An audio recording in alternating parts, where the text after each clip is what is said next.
पूज्य मालिक को प्रणाम और सभी अभ्यासी भाई बहनों को नमस्ते। आज का लेख पूज्य गुरुदेव चारी जी का अपने प्रकाश को प्रकट होने दें। आज का लेख फिर ऐसा है जो हमारी अंतरात्मा को अंदर से बिल्कुल खोल के रख देता है। ऐसा हमारे चारी जी का संदेश होता है। तो आइए शुरू करते हैं। प्रिय अभ्यासी भाइयों व बहनों, हैदराबाद आने पर मुझे सदैव प्रसन्नता होती है। यहाँ पर मुझे खूब उत्साह, भक्ति और अभ्यासियों की संख्या में वृद्धि दिखाई देती है। परंतु आप सबको, आप में से प्रत्येक को इस पर विचार करना चाहिए कि क्या यह आपके हृदय के आंतरिक विकास से मेल खाता है। यह देखकर अच्छा लगता है कि और आश्रम बन रहे हैं, अभ्यासियों के समूह बढ़ रहे हैं।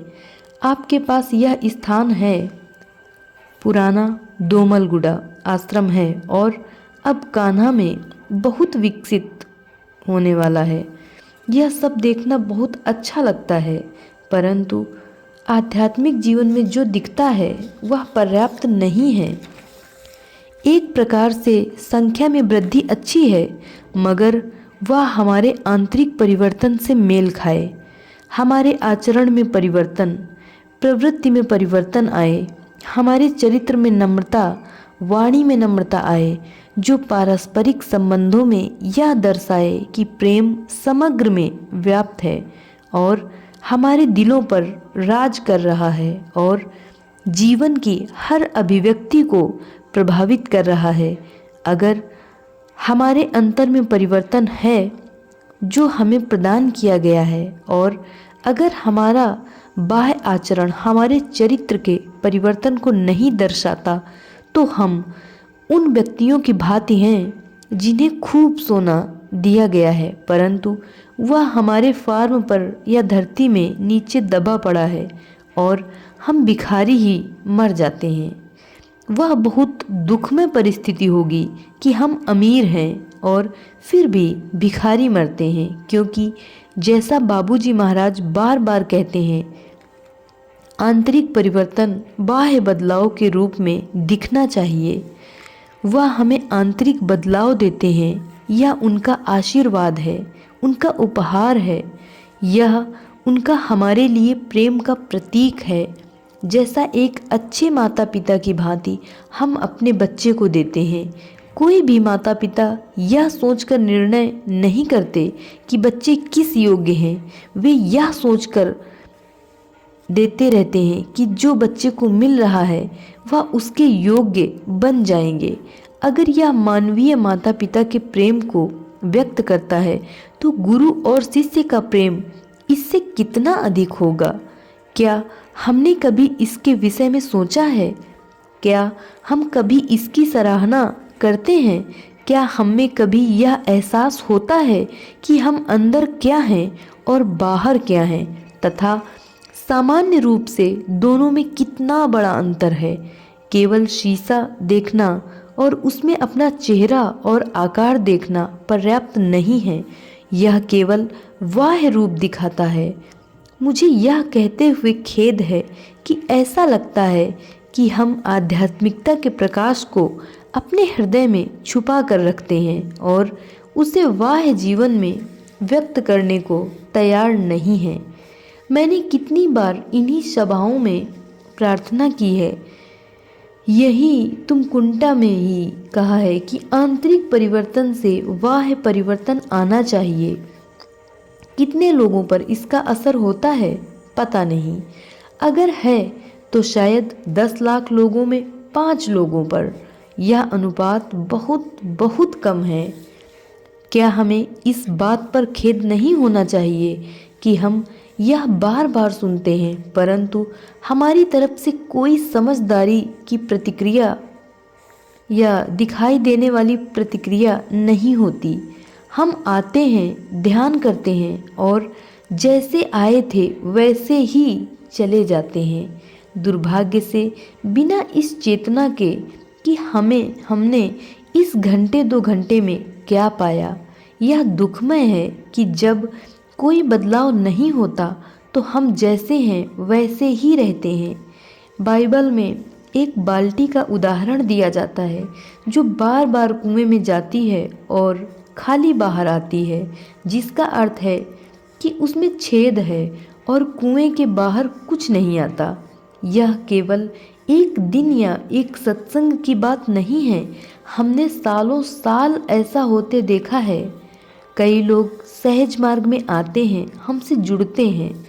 आप यह भव्य हॉल यहाँ देख रहे हैं, मिशन का अभी तक का संसार में सबसे बड़ा हॉल, जो कि मणपक्कम के हॉल से दुगना है।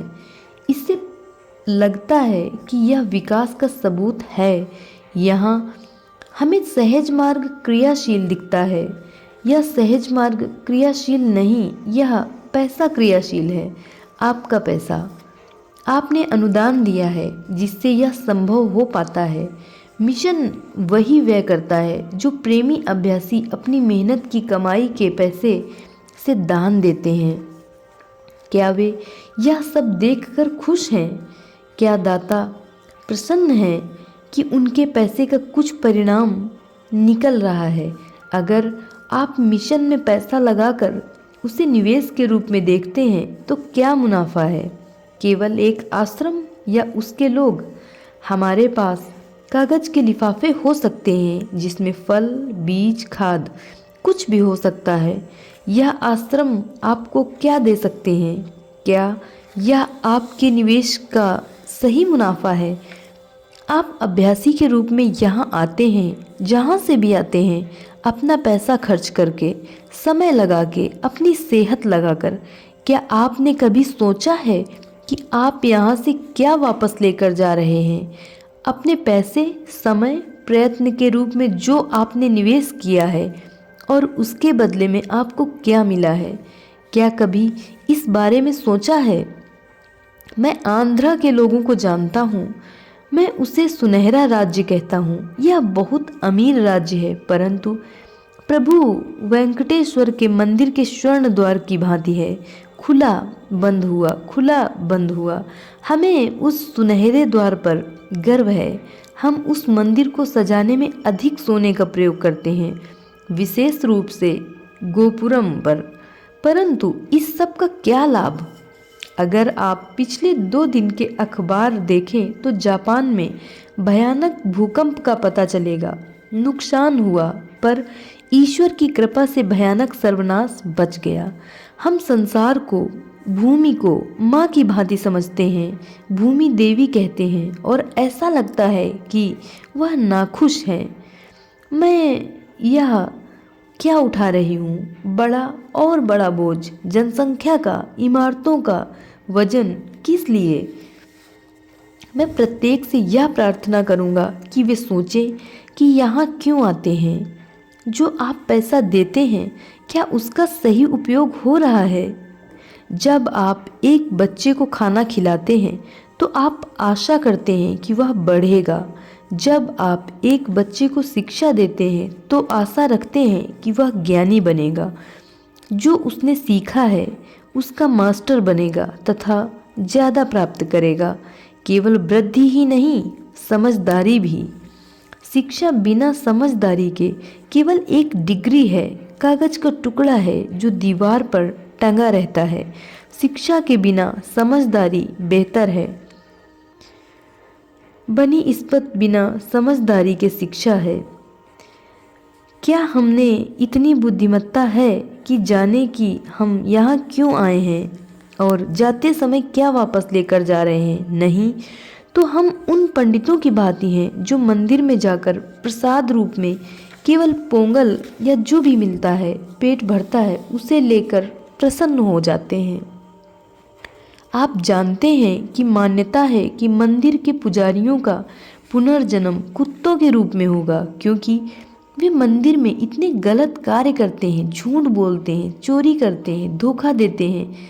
क्या हम भी यहाँ वही कर रहे हैं? ईश्वर को धोखा दे रहे हैं, जो कि इतना बुरा नहीं है, परंतु स्वयं को धोखा देना उससे भी बुरा है। जब मैं स्वयं को धोखा देता हूँ तो मैं अपना सबसे बड़ा दुश्मन हूँ। जो मैं स्वयं के लिए कर रहा हूँ उससे अधिक मेरा कोई बुरा नहीं कर सकता। मैं अपने आप को नुकसान पहुंचा रहा हूँ। अगर मैं अपने आप को शारीरिक रूप से मार देता हूँ तो वह आत्महत्या है। आजकल अखबारों में किसानों की आत्महत्या के विषय में इतना निकल रहा है। मुझे विचार आता है कि क्या ब्राइटर वर्ल्ड में भी कोई ऐसा अखबार है जो धरती की क्रियाओं को दर्शाता है, क्योंकि अगर आप यहाँ आकर विकसित नहीं होते, आपकी आध्यात्मिकता विकसित नहीं होती, आपका चरित्र नहीं बदलता, आपका आचरण नहीं बदलता, जैसा है वैसा रहता है, कभी कभी उससे भी खराब हो जाता है, तो यह आध्यात्मिक आत्महत्या है। ऊपर वहाँ क्या कोई आध्यात्मिक अखबार है जो यह सब दिखाता है? बढ़ती हुई ये आध्यात्मिक आत्महत्याएं, और वहाँ बैठे हुए बाबूजी व लालाजी महाराज से पूछता है कि धरती पर यह क्या हो रहा है, तुम्हारा मिशन क्या कर रहा है? क्या हम अपना उत्तरदायित्व समझते हैं जो हमारा प्रशिक्षक अपने परिवार, अपने गुरु के प्रति है? जब वे सब अपना इतना समय हम पर लगाते हैं, प्राणाहुति, जीवन शक्ति जो गुरु के हृदय से आपके शिष्य के हृदय में दी जा रही है, प्राणस्य प्राण। जब एक माँ अपने बच्चे को अपना जीवन देती है तो हम उसकी खूब सराहना करते हैं। मातृ प्रेम, मातृ देवो भव। अगर एक माँ इतनी आराधना के योग्य है तो उन लोगों के लिए कितनी अधिक आराधना होनी चाहिए जो हमें यहाँ लाए हैं, हमारी सेवा कर रहे हैं, जो हमसे प्रेम करते हैं, जो करुणामय हैं, दयालु हैं और बिना किसी सीमा के हम पर कार्य करने को तैयार हैं, यह आशा करते हुए कि कभी कहीं पर कुछ नया पनपेगा। राजनैतिक नहीं, हिंसात्मक नहीं, परंतु आध्यात्मिक। उन्हें कोई अपेक्षा या उम्मीद नहीं है, परंतु उन्होंने हमें निवेश किया है जिसको लौटाना हमारे हाथ में है। उस निवेश का फल भी उन्होंने हमें वापस दे दिया है कि तुम विकसित हो, विकसित होते रहो उस सब से जो तुम्हें मिल रहा है। यह एक कंपनी की भांति है जो आपको शेयर देती है। शेयर आपके हैं, उस पर मुनाफा आपका है, वह आपके लिए कुछ भी नहीं रखती। वहाँ अनंतता है और यहाँ सीमितता है। पूर्णमद पूर्णमिदं पूर्णात् पूर्णमुदच्यते, यह वेद कहते हैं। वह सदा पूर्ण था, पूर्ण से पूर्णता ले लो तो फिर भी पूर्ण ही रहेगा। अनंत की परिभाषा यही है और केवल प्रेम अनंत हो सकता है। वह देता है, देता रहता है और देता जाता है। नफरत आप सदा के लिए नहीं दे सकते। तुम दुश्मन का सर्वनाश कर देते हो, अपना सर्वनाश कर देते हो और नफरत समाप्त। प्रेम अनंत रूप से देता जाता है, धैर्य के साथ सदा देता जाता है, सीमाहीन, समयहीन रूप से। क्या हम उसको सराहते हैं? आत्मनिरीक्षण के लिए आवश्यकता और समय नहीं है, उसका कोई अर्थ नहीं है। क्या तुम्हें मालूम है कि तुम यहाँ हो ताकि तुम दिल से बदल सको? अगर तुम्हें ऑफिस में बढ़ोतरी मिलती है तो तुम नए कपड़े खरीदते हो, बड़े घर में जाते हो। यह सब तुम्हारी भौतिक जीवन की तरक्की को दर्शाते हैं। कार जहाँ मोटरसाइकिल थी, सब देख सकते हैं कि तुम्हारी तरक्की हुई है। इस तरक्की का क्या जो प्रत्येक सीटिंग में प्रतिदिन जारी है, क्या तुम वह नहीं दिखा सकते ताकि कोई कह सके लगता है यह आध्यात्मिक रूप से विकसित हुआ है, वह प्रेम से चमक रहा है। यह केवल वाणी की कर्कशता हटाना नहीं, प्रत्येक चीज को नीचा दिखाना, छोटा दिखाना नहीं है। यह प्रश्न है प्रकाश के उजागर होने का और अंधकार हटाने का। क्या आप ऐसा नहीं बनना चाहते? कम से कम आप में से कुछ लोग। आशामय रूप से आप सब। क्या आंध्रा को विशाल आंध्र या ऐसा ही कुछ बेकार कहना पर्याप्त है? क्या आंध्रा को वहाँ के लोगों के आध्यात्मिक जीवन से नहीं दिखना चाहिए? और क्या आंध्रा विकसित होकर चमकना नहीं चाहिए? भाइयों व बहनों, आपके ऊपर एक बहुत बड़ा उत्तरदायित्व है, स्वयं के प्रति, परिवार के प्रति, राष्ट्र के प्रति, अपने गुरु के प्रति, परंतु सबसे महत्वपूर्ण स्वयं के प्रति, क्योंकि यह ऐसा है कि आपके पास लैंप है जो जलता नहीं है। कई बार जब बारिश, आंधी, तूफान होता है, जब अंधकार होता है और तुम लैंप जलाते हो तो देखते हो उसमें तेल नहीं है। यहाँ इसके विपरीत है, यहाँ इसमें तेल भी है, बिजली भी है, परंतु हमें मालूम नहीं है और हम कहते हैं लैंप नहीं है और अंधकार रहता है। मैं आशा करता हूँ कि आप सब अपने को स्वयं के दर्पण में देखेंगे। जब हम आंख बंद करके ध्यान करते हैं तो हम सबको कुछ ऐसा ही करना चाहिए। हम स्वयं को नहीं जान सकते, यह वास्तविकता है, और दूसरे लोग जान सकते हैं कि हम क्या हैं। यह दर्शन शास्त्र के प्रसिद्ध वक्तव्य की भांति है कि यह आँख पूरे संसार को देख सकती है परंतु स्वयं को नहीं देख सकती। हम भी उसी प्रकार के अंधकार में हैं। मैं सबको जानता हूँ परंतु स्वयं को नहीं।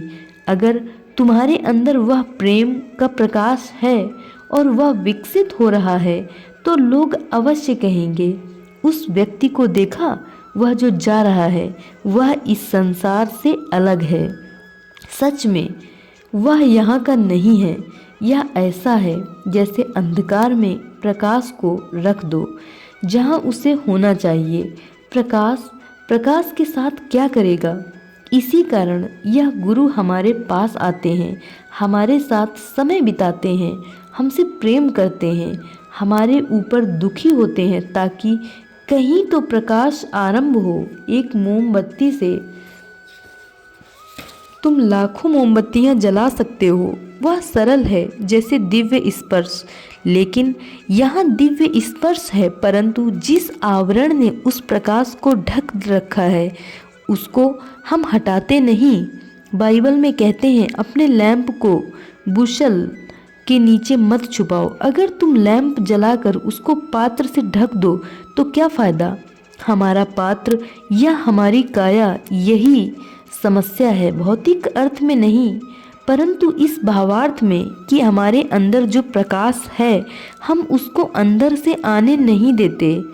मैं आशा करता हूँ कि आप इस पर गहन विचार करेंगे, केवल बनने पर नहीं परंतु जो आप बन गए हो उसे दिखाने पर, ताकि वह दूसरों की राह को प्रकाशित कर सकें।